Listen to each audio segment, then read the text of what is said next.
Muy buenas tardes, amados hermanos y amigos presentes aquí en Villahermosa, Tabasco, México, y cada uno de ustedes a través de la línea telefónica en Puerto Rico, en el resto de los países del Caribe, también en los diferentes países de la América Latina, también en Norteamérica, el Canadá y cualquier otro lugar que esté en la línea telefónica. Es para mí una bendición muy grande estar con ustedes en esta tarde y tener la oportunidad de saludarlos y pedirle a Dios sus bendiciones sobre todos ustedes. En esta mañana hablábamos acerca de Moisés y de la roca o la peña, la cual le dio agua al pueblo hebreo. Pero Moisés, aunque trajo agua por medio de la peña que representa a Cristo, lo hizo, pero no de acuerdo a la palabra que le fue dada, lo cual le costó no entrar a la tierra prometida en su cuerpo físico y a Aarón también. Ahora, la vara de Moisés. Pueden tomar asiento si tienen la bondad.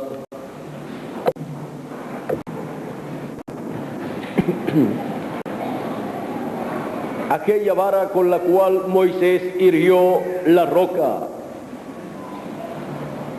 en la primera ocasión cuando el pueblo tuvo sed, y luego en otra ocasión cuando tuvo sed el pueblo, hirió la peña cuando Dios le dijo: háblale. La vara de Moisés, luego encontramos que más adelante fue también llamada la vara de Aarón, o fue Aarón el hombre que usaba también esa vara. Ahora, ¿por qué Moisés con esa vara podía extender esa vara, él, o decirle a Aarón que le extendiera, o que hiriera la tierra, colocar esa vara en la tierra, o hiriera las aguas, y acontecería lo que Moisés hablaba? Algo raro para algunas personas, que con una vara Moisés hiciera tantas cosas. Cuando Moisés fue enviado por Dios para la liberación del pueblo hebreo, encontramos que Moisés le decía a Dios que el pueblo no lo escucharía, y Dios le preguntó: ¿qué tienes en la mano? Porque los pastores de ovejas siempre andan con una vara, con un cayado. Es con ese cayado que ellos ayudan al rebaño y también defienden el rebaño, y es un cayado preparado en cierta forma que con ese cayado pueden librar aún de la muerte a alguna oveja, ayudándole con ese cayado a sacarla del peligro. Esta vara es una vara muy misteriosa. Esta vara es tan misteriosa para la raza humana que no tienen explicaciones los científicos para explicar por qué con esa vara Moisés podía hacer todas esas cosas. Miren ustedes una cosa muy grande que hizo Moisés con esa vara. Miren aquí, Éxodo capítulo 14, verso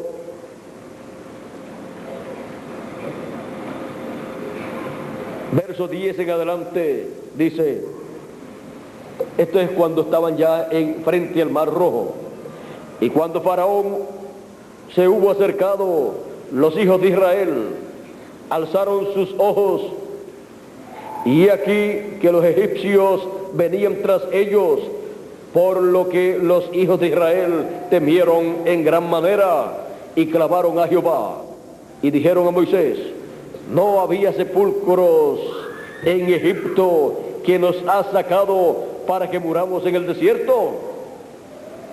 ¿Por qué has hecho así con nosotros que nos has sacado de Egipto?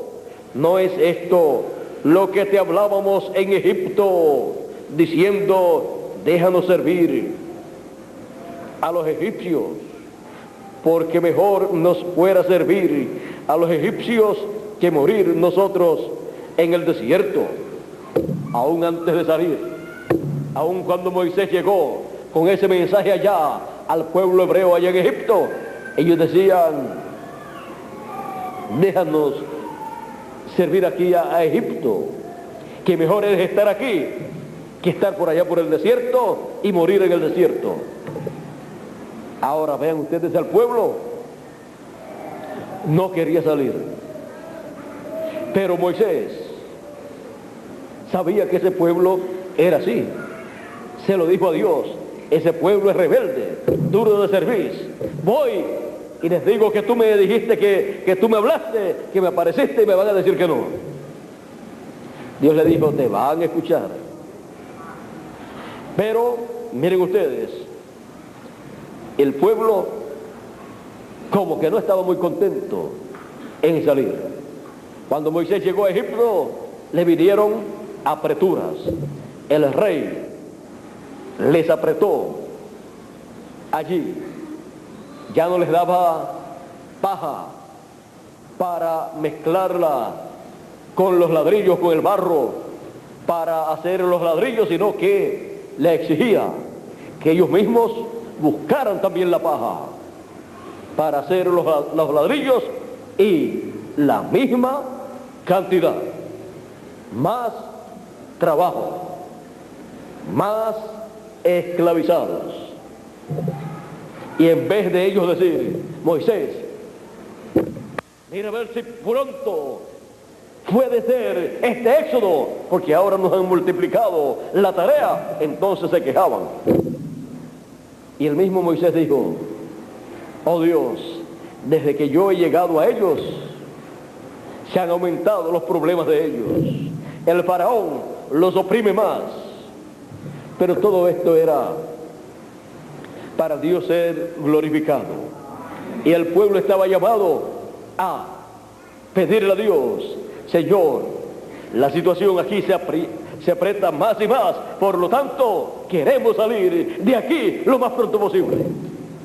Pero más bien, ellos preferían quedarse sirviendo al faraón que salir con Moisés en el éxodo. Pero cuando Dios ha hecho una promesa para una edad o para una dispensación y envía un mensajero, ese mensajero va con ese mensaje. Algunos pueden ir como Moisés, pero miren ustedes, Moisés es un profeta dispensacional al cual nosotros amamos mucho y a través del cual Dios fue manifestado y Dios se glorificó, el cual tuvo muchos problemas también. Por otro lado, Moisés no fue tan a gusto para sacar el pueblo por la dureza del corazón del pueblo. Moisés sabía que era un pueblo problemático, pero Moisés estaba llamado a ver no el pueblo como un pueblo problemático, sino el pueblo como un pueblo bendecido por Dios, con la promesa de la primogenitura como pueblo. Un pueblo bendecido por Dios, con la bendición de Abraham, de Isaac y de Jacob. Un pueblo que gracias a Dios,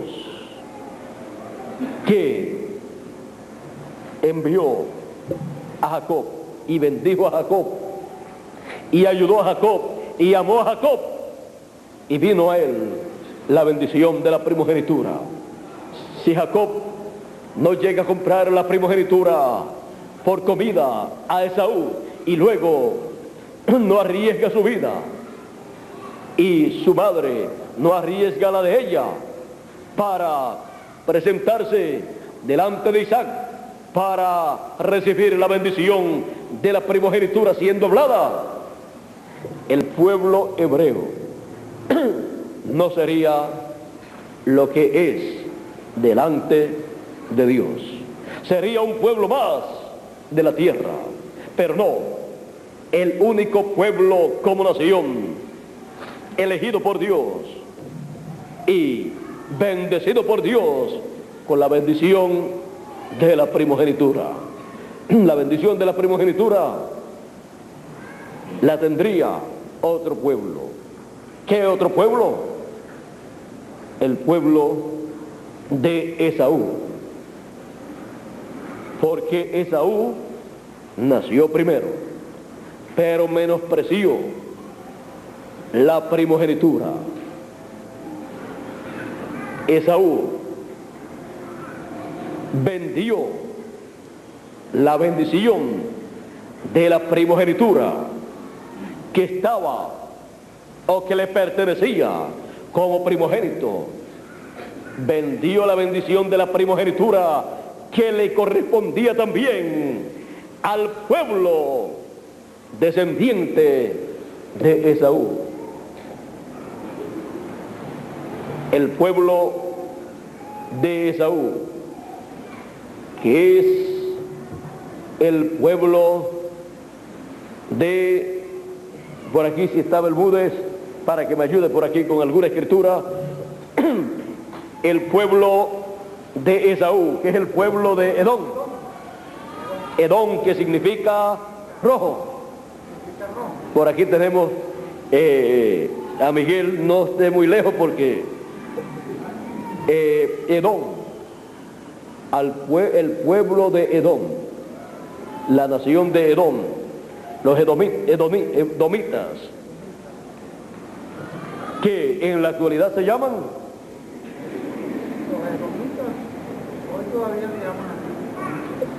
bueno, le buscaremos en otra ocasión algún otro nombre que puedan tener en la actualidad, con el cual son conocidos. Ese pueblo perdió la bendición de Dios, perdió la bendición de Abraham, la bendición de la primogenitura, por un plato de lentejas, que el padre de esa nación, Esaú, negoció. Por la comida perdieron la bendición de la primogenitura, aún sin todavía nacer ese pueblo, pero ya estaba en los lomos de Esaú. Miren ustedes el daño que una persona le puede hacer a su descendencia, a sus hijos, a sus nietos, a sus bisnietos, a los tataranietos y tataranietas, a toda esa descendencia por ahí para abajo, cuando una persona menosprecia la bendición de Dios. Cuando una persona prefiere, elige las cosas del mundo, las cosas terrenales, y descuida y menosprecia las bendiciones de Dios, el programa de Dios para el tiempo en que vive, no solamente se está haciendo daño a él, sino que le está haciendo daño a su familia, a sus hijos, a su esposa, a todos sus descendientes, a sus nietos, a todos.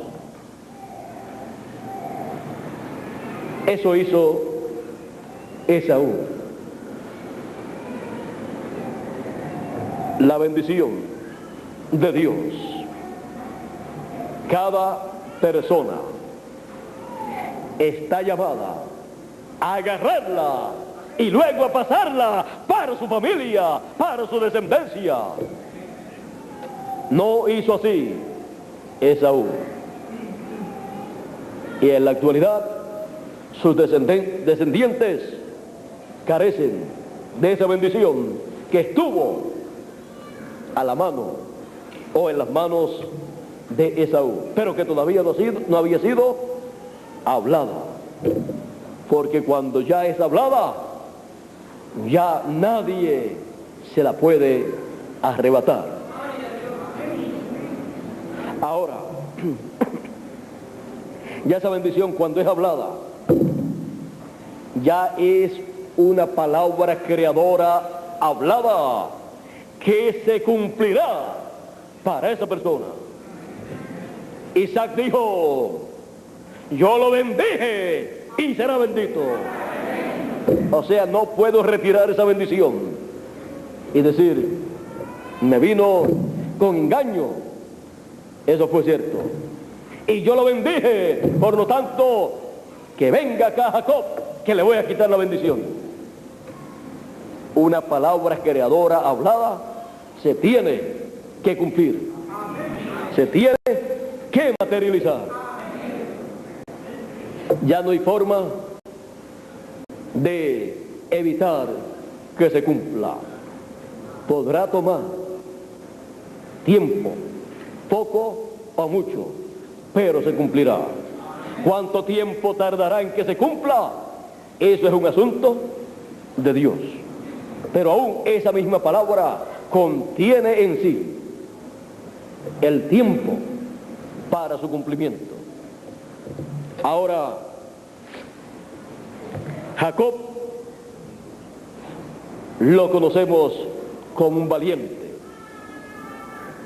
lo conocemos como un hombre de fe, porque él todo lo que hacía era porque creía. Si Jacob creía en la primogenitura, él luchaba por la primogenitura. Si no creía en la primogenitura, no luchaba por la primogenitura. Pero Jacob fue un fiel creyente y luchador de la bendición de la primogenitura, aún desde antes de nacer, desde el vientre de su madre. Un luchador genuino desde antes de nacer. Ahora, miren ustedes lo que logró para él, la bendición de la primogenitura, y no solamente para él, porque cuando logramos una bendición, esa bendición pasa también a la familia, a la descendencia. Esa bendición pasó a su descendencia, y gracias a esa bendición que él obtuvo, tenemos al pueblo hebreo como la nación única, primogénita de Dios aquí en la tierra. Ninguna otra nación tiene esa bendición de la primogenitura. Por esa causa, el trono del hijo de David para el glorioso reino milenial, ¿dónde tiene que ser colocado? Allá, en Israel, en Jerusalén, la ciudad de paz. Si Jacob no logra esa bendición y Esaú se quedaba con la primogenitura,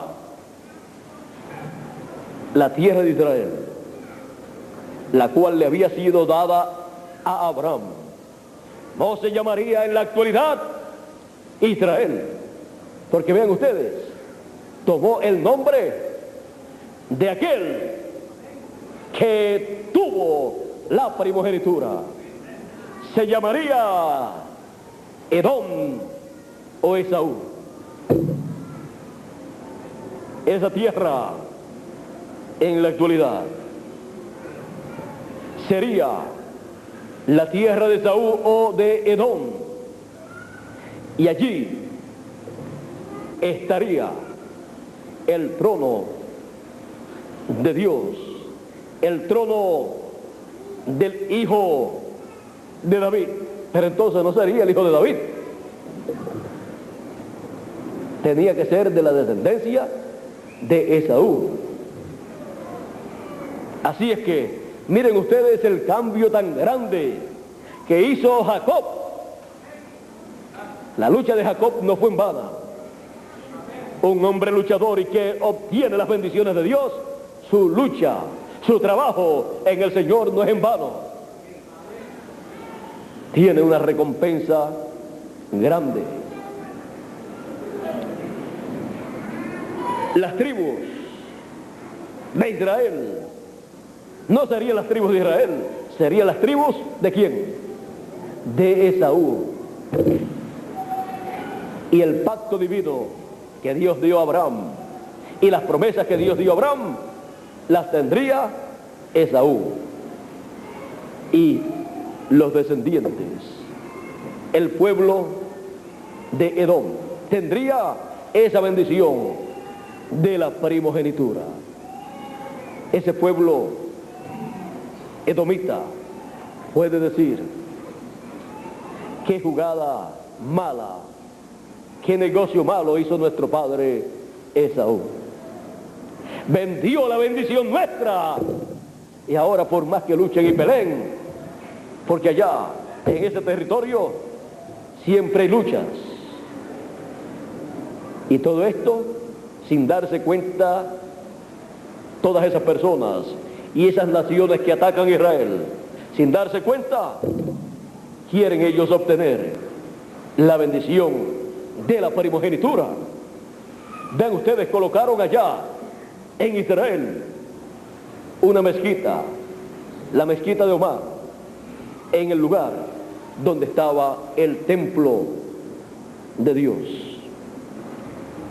Vean ustedes, todo buscando esa bendición de la primogenitura, pero ya fue perdida hace miles de años por Esaú y la obtuvo Jacob. Por lo tanto, esa bendición producirá grandes bendiciones para el pueblo hebreo. Ahora, la tierra de Israel, como hoy en día se le conoce, desde antes de la fundación del mundo, Dios la escogió para ser el lugar donde el trono del Señor, como hijo de David, estará colocado, y desde donde será gobernado este planeta Tierra, todas las naciones. Esta tierra de Israel será el Distrito Federal y Jerusalén la capital del mundo. Y luego del reino milenial, allá en ese territorio nacerá un monte. Allá en Jerusalén nacerá un monte gigante, y ahí estará la nueva Jerusalén. Ahora miren todas las bendiciones que estaban en esa bendición de la primogenitura. Esa bendición de la primogenitura es tan y tan grande que el que la obtiene tendrá en su vida presente y en su vida futura, las bendiciones de la primogenitura, produciendo grandes frutos de bendiciones. Ahora, si esto es el Israel terrenal, ¿cómo será el Israel celestial? Que somos nosotros. Las bendiciones son no solamente de la tierra, sino del cielo también. Y el que del cielo es sobre todos los de la tierra. Por esa causa el Israel celestial es sobre el Israel terrenal. El Israel terrenal estará ya en Israel durante el reino milenial, pero el Israel celestial estará allí y estará en una posición más alta, reyes y sacerdotes con Cristo, lo cual no serán ellos, porque los reyes y sacerdotes con Cristo son los del Israel celestial.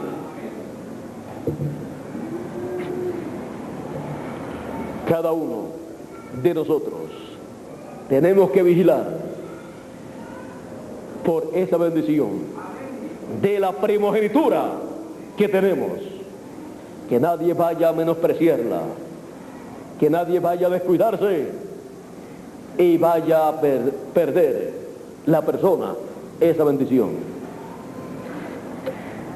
Es necesario que seamos luchadores como Jacob.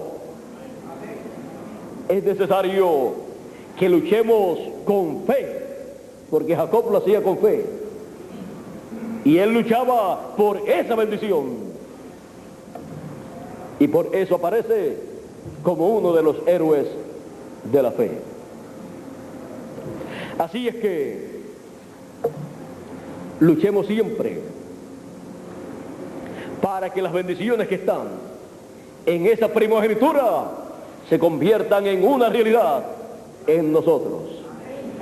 Estamos en la etapa en que esa bendición de la primogenitura está siendo hablada a nosotros, así como fue hablada a Jacob por Isaac.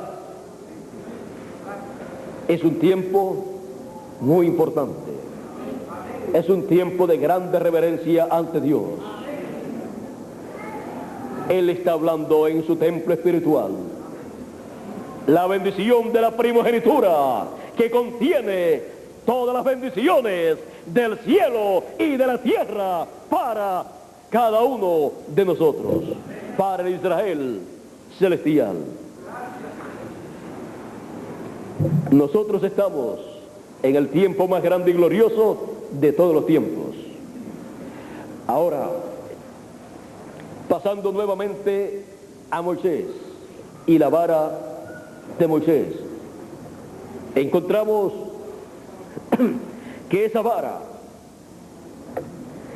vara normalmente era una vara de pastor.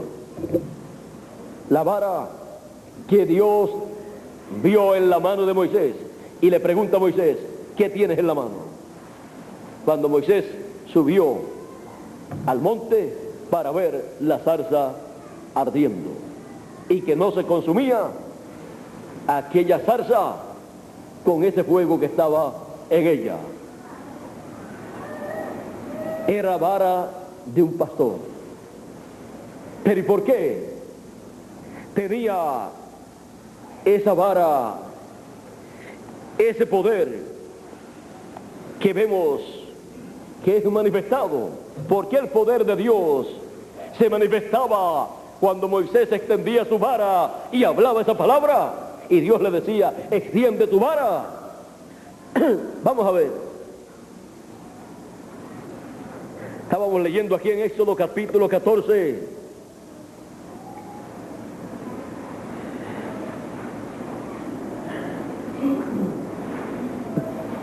¿Por qué? Porque mejor nos fuera servir a los egipcios que morir nosotros en este desierto.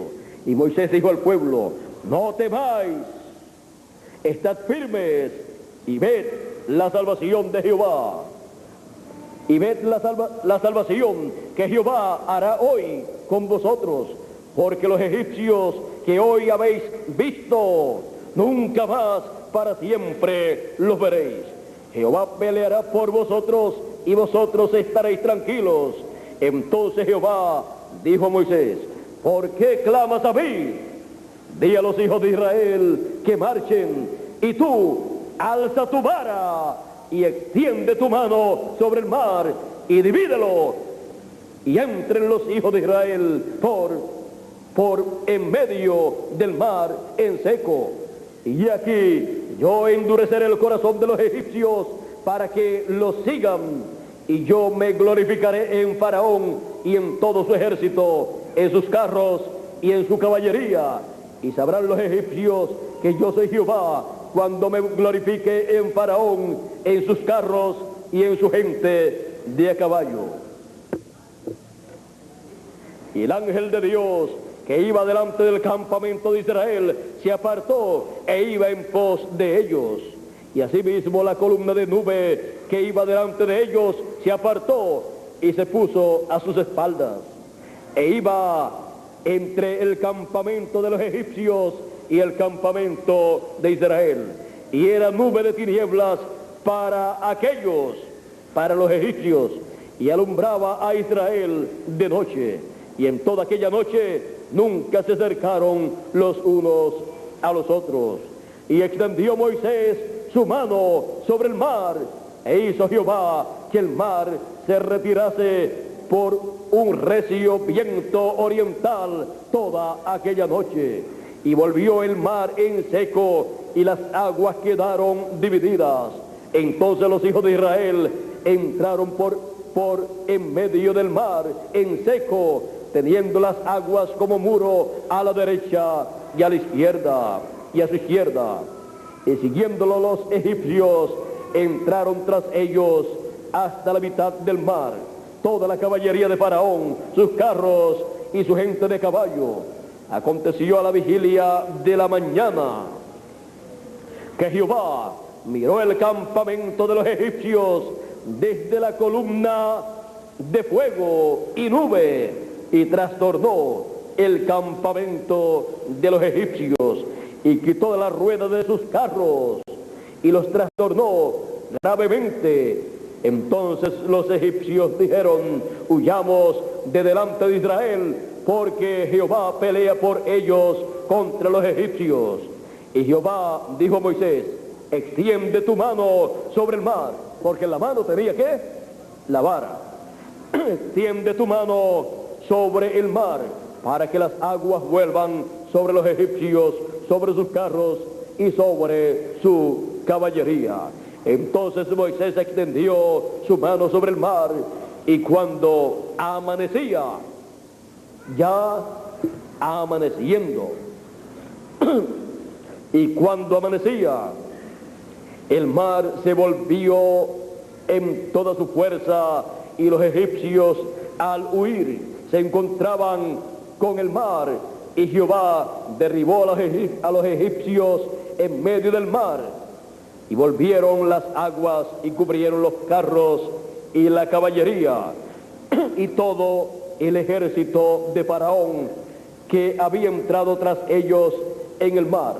No quedó de ellos ni uno. Y los hijos de Israel fueron por en medio del mar en seco, teniendo las aguas por muro a su derecha y a su izquierda. Así salvó Jehová aquel día a Israel de mano de los egipcios, e Israel vio a los egipcios muertos a la orilla del mar, y vio Israel aquel grande hecho que Jehová ejecutó contra los egipcios.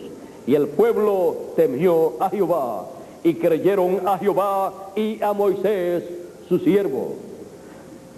Ahora vean ustedes, cuando ya amanecía, el juicio vino sobre el ejército del Faraón. Ahora, ¿qué tenía esa vara? Que cuando Moisés la extendía y hablaba, las cosas acontecían. ¿Qué tenía esa vara? Que cuando Dios le dijo: ¿qué tienes en tu mano? Y él le dijo: una vara. Le dijo: tírala al piso, al suelo. Y cuando la tiró al piso, se convirtió en una serpiente. Y Dios le dice: ahora tómala por la cola. La tomó y se tornó en una vara nuevamente.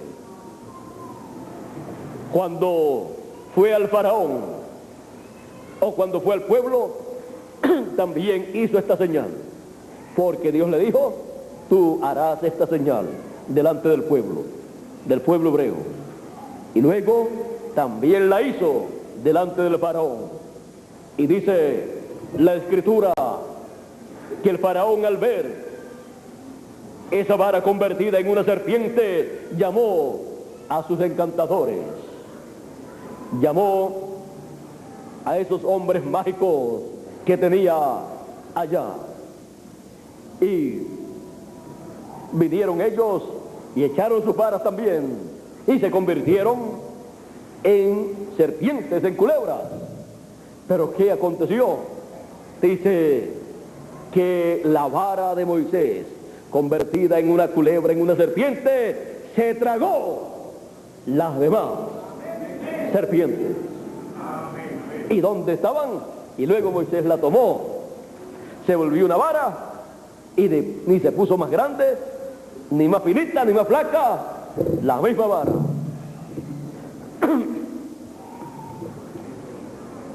¿Cómo estarían esos magos? ¿Dónde estará nuestra varita? Nuestra varita mágica ha sido desaparecida. Seguramente pensaban: esta magia que tiene Moisés con esa vara es mayor que la que nosotros tenemos. Pero esa vara de Moisés también es llamada la vara de Dios. Con esa vara, miren ustedes, no necesitó un ejército, no necesitó armas de fuego, no necesitó bombas atómicas, nada de eso necesitó Moisés, sino que fue solamente con una vara inofensiva, pero era la vara de Dios. La vara de Moisés, de pastor, era esa vara llamada la vara de Dios. ¿Y por qué había ese poder en esa vara? Se convertía en serpiente, se comía las demás serpientes y luego la tomaba Moisés y otra vez se convertía en vara. ¿Era acaso eso magia? No. ¿Y por qué ocurría eso con esa vara? ¿Y por qué Moisés podía hacer esas cosas? Hería las aguas con esa vara y se convertían en sangre las aguas. Hería la tierra con la vara y aparecían piojos y cosas así cuando Moisés hablaba esa palabra. Hería la peña y salía agua de la peña. Algunas veces algunas personas piensan que lo que salía era un chorrito de agua como el que sale por las plumas o por la llave de agua de las casas nuestras. No, para saciar la sed de 2 millones de personas no puede ser un chorrito de agua. Lo que salía por ahí era un río de agua para darle de beber a 2 millones de personas y darle de beber también al ganado de ese pueblo. Ahora tenemos un cuadro de lo que es esa roca dando agua tanta que saciaba esa sed de ese pueblo, pero no para ese solo día. Mientras el pueblo estaba ahí, esa roca estaba dando agua. Ahora, ¿qué tenía esa vara? Que cuando Moisés la usaba, producía todos esos milagros. Y miren ustedes, después con esa vara misma, fue que hirió la roca la segunda vez, lo cual no le fue perdonado y no le era permitido hacerlo, herirla. ¿Y por qué esa vara era en esa forma? ¿Y por qué Dios puso en la mano de Moisés ese poder en esa vara?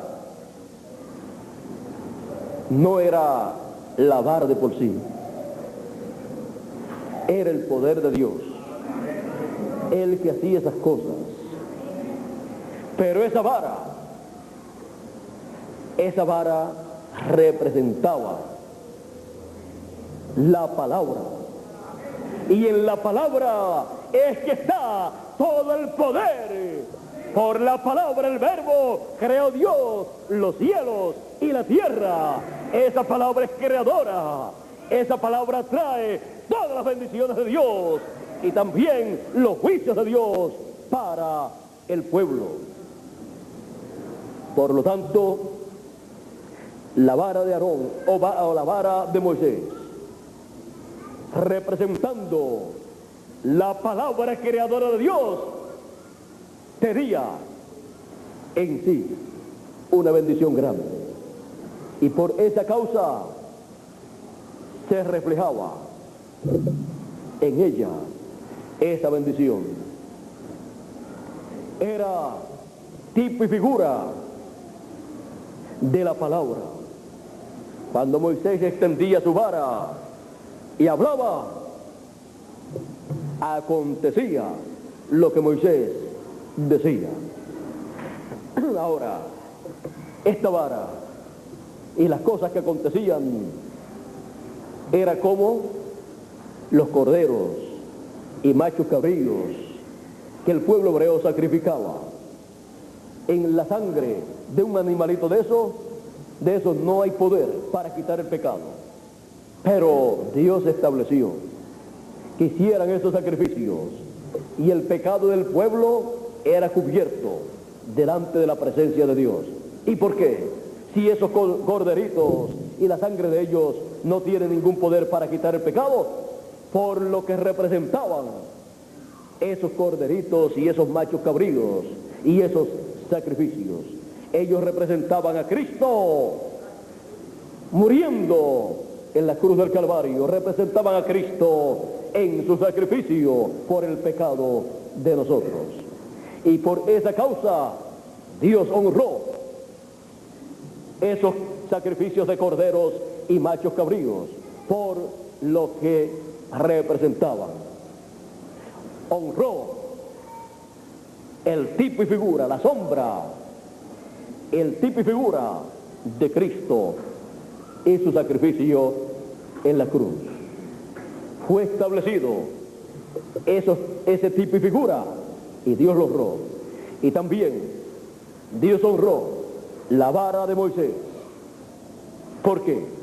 Porque tipificaba la palabra y Dios le dio a Moisés ese tipo y figura de la palabra. Le dio esa vara en la mano para que la usara y le extendiera y hablara la palabra que él tenía en la boca de parte de Dios.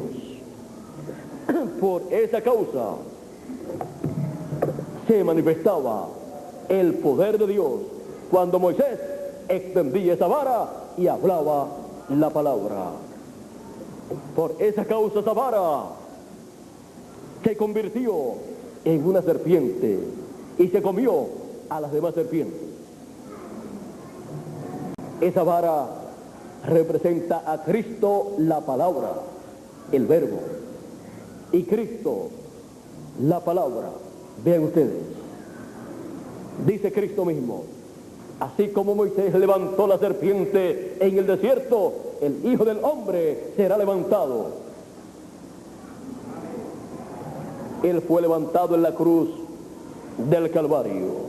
Así como Moisés levantó la serpiente en el desierto, aquella serpiente ardiente que Dios le dijo que levantara, aquella serpiente de bronce o de latón.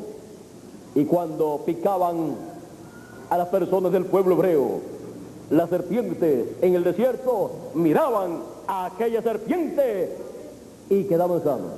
Y el que no miraba, se moría. ¿Y por qué? ¿Había algún poder en esta serpiente?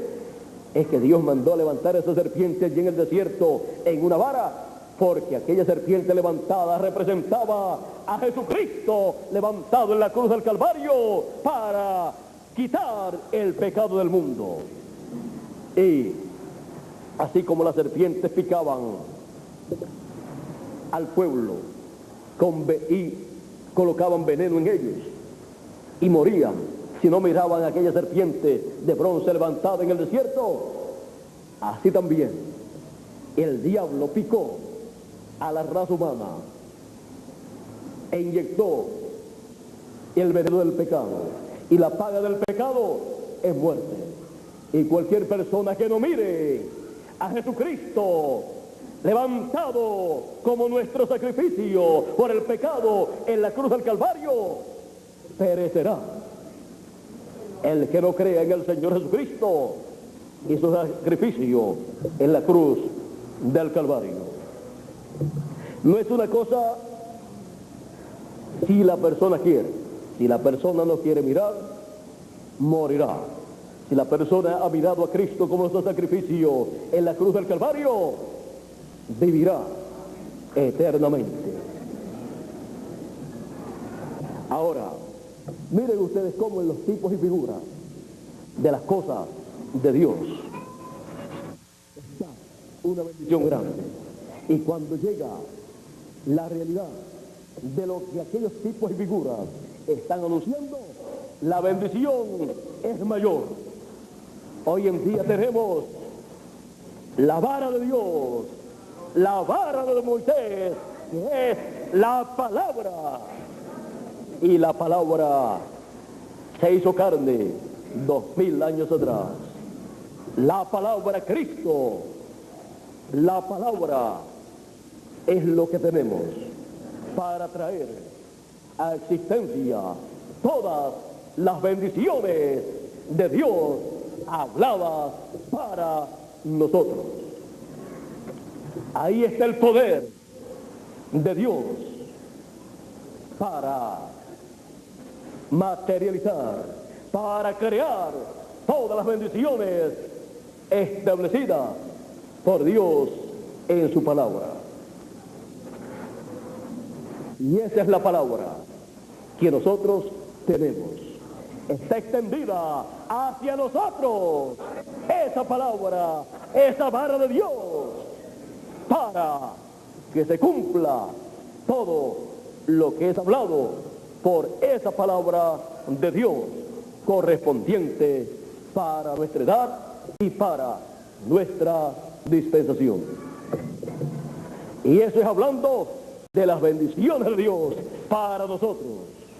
La vara, la palabra ha sido extendida hacia nosotros y está siendo hablada bendición de Dios hacia nosotros.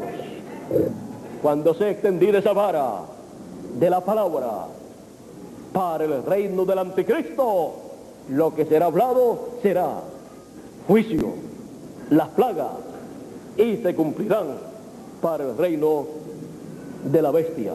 Pero para nosotros está extendida la vara, la palabra, y está siendo hablada la bendición de Dios. La vara de Moisés. Vean ustedes todo lo que representa la vara de Moisés en nuestro tiempo. Que Dios nos continúe bendiciendo con su palabra creadora, con la vara de Dios, la palabra extendida hacia nosotros.